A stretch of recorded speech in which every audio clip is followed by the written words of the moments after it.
อนแม่ก็คอยเพียงหัวลงมัน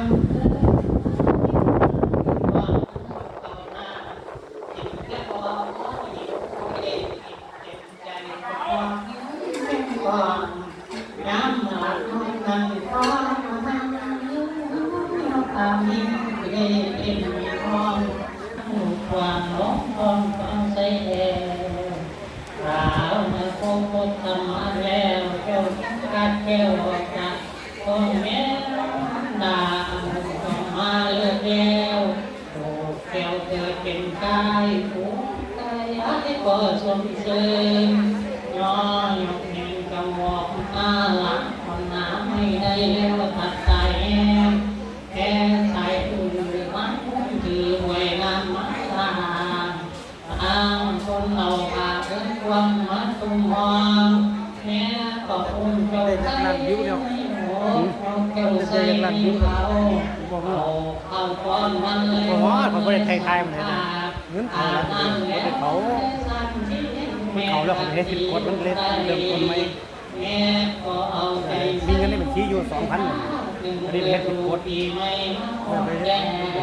แต่ลงเพลงซ้ำๆเพลงเก่าๆซ้ำๆดูนะมันเล่นมันเอามุกเก่ามาใส่มันก็เลยบ่ยังเป็นอยู่เลยไหนเด้อต้องเริ่มต้นใหม่ตามภาษาเด็กอ่อนตาตอนมาแล้วไงเป็นทั้งจังหวัดกับแกนหนักนอนแน่นในใจคิดอะไรพอแล้วคิดเจ้าเพื่ออยากไปบวชในศาสนาเพื่อตอบแทนคุณบิดามารดาผู้บังเกิดบัดนี้อายุเจ้าเข้า70 ปีบ่รวนดีครับแม่ผู้พ่อแม่จัดหาบอกสัตว์เลยยากที่มันมองบอกว่าพ่อแม่เป็นสหายบางของสัตว์หลายในเสื้อชาติบางของในป่าอาจเจ็บน้องบางของในที่วัดข้างพาบางของในป่าอาจตั้งใจไปใจใส่ชุดกันมาบางของในวัดและสมุบางของในโถและอ่างเก่าพร้อมไม่เท่าจะขันตลปัดมีทักเก็บและของเต็มดินรอบเต็มเครื่องบริการบริโภคบอกให้ถูกเข้มข้องได้ก่อนนี้มีมาดูหลักไว้เครื่องบริการเป็นของเจตนาทานนั้นยิ่งเพื่ออยากเห็นหน้าแก้วคิดพระเมตไตรขออยากคอยรวยโลขอให้พ้นจากโศกโศกาให้ได้ไปเกิดนั้นตุติดาลังเกิดเมื่อแก้วเกิดนี้รามาเป็นที่สุขกำลังเวทขอให้พ้นจากทุกข์เวทเวทรู้สวัสดีสัตตธรรมา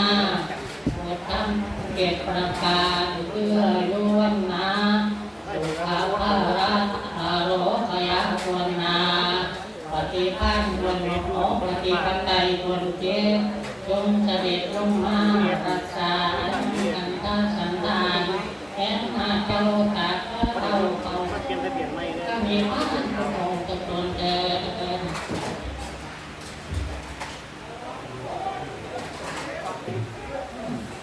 ก็ในห้องนี่แม่ใครจะมาเนื้อไปเนี่ยก็ตายดีข้องมาเนื้อไปอาจจะงานยนต์มาเนื้อวันเด้อดีดีนี่ดีสีดีนี่เป็นเนื้อเอาคอยตะเกียงคนนาเจ้าก็มาเท่าคนเด้อคอยตะเกียงคนนาเท่าเจ้าก็มาเท่าคนเด้อว่ามาเยอะคนจะมา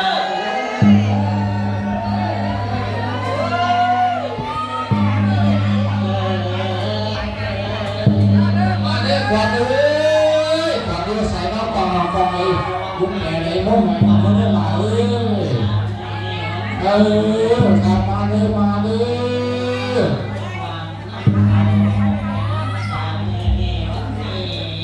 วันเก่าไป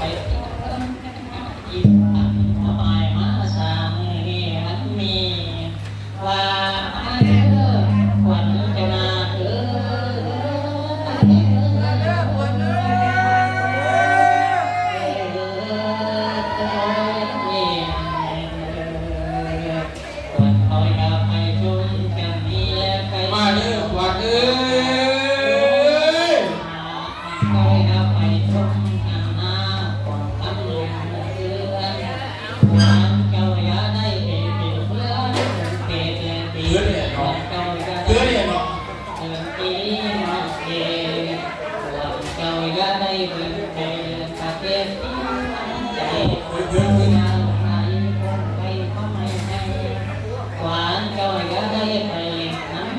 ควรไปใส่โยใส่มาเด้อน้องกองเอ้ยไปโยเทียบไหนมุมไหนโยขันแก้มโยบ้านหันโยน้ำผู้สอบผู้สาวเรามาเด้อมาเด้อกว่าเด้อ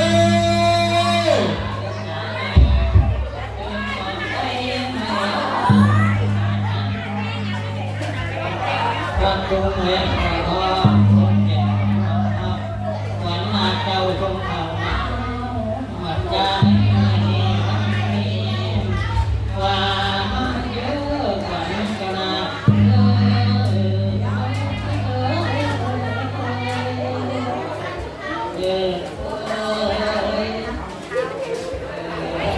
วันย่อลงเป็นที่ก็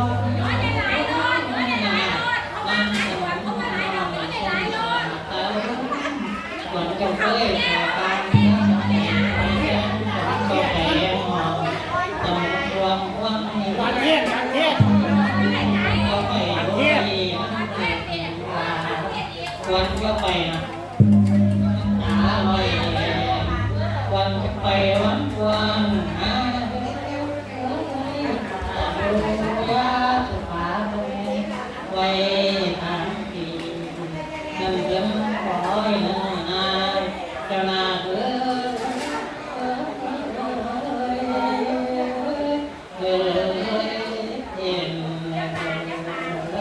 เข้าไปเดี่ยวไปเล่นนี้เข้าไปใหญ่ก็ทำวันก็ไปเดี่ยวเล่นให้นามาเห็นกระตาเงินห้องต้องเห็นชนะดีวันก็ไป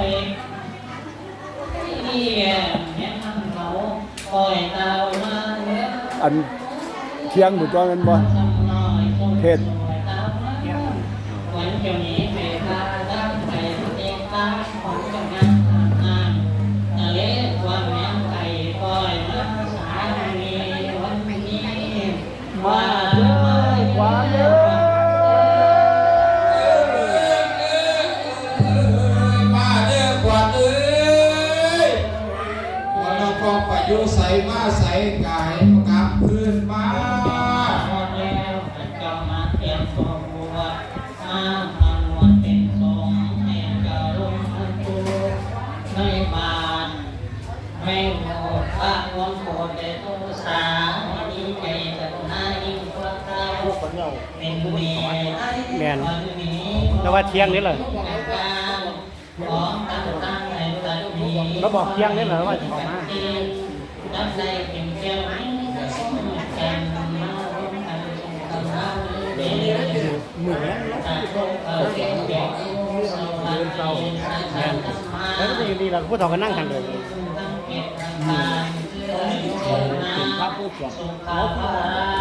เราบอกเข้าสวดเราก็ว่าพระมาน้ำหนองกับคุณผู้ดีไปคอยเอียงคอยผมพอนัดพอนัดมันนี่รถวันนี่รถสุดเลยเดี๋ยวบัตรคนสิบไปไหมบ้านผมรู้น้องก็น้อยน้องก็น้อยบัตรน้องก็น้อยวันนี้พักสักวันพอมาเบิร์กับมาคือสองผมแต่เลี้ยงขาดรถอะไรยังไงกันน่ะมาเดี๋ยวคนเลยบอกคนนี้มาผูกแขนรถเท่น่ะผูกแขนได้แล้วเอาผูกแขนรถผูกแขนบอกเห็นไหมได้แขน เอาครับเอาเด้อ เลี้ยงไหม แขนห้า ครับก็ว่าอยู่เนี่ย จากพี่น้องทุกคนครับเอาไปทำได้ผูกแขนเด้อเป็นคนหน้า ค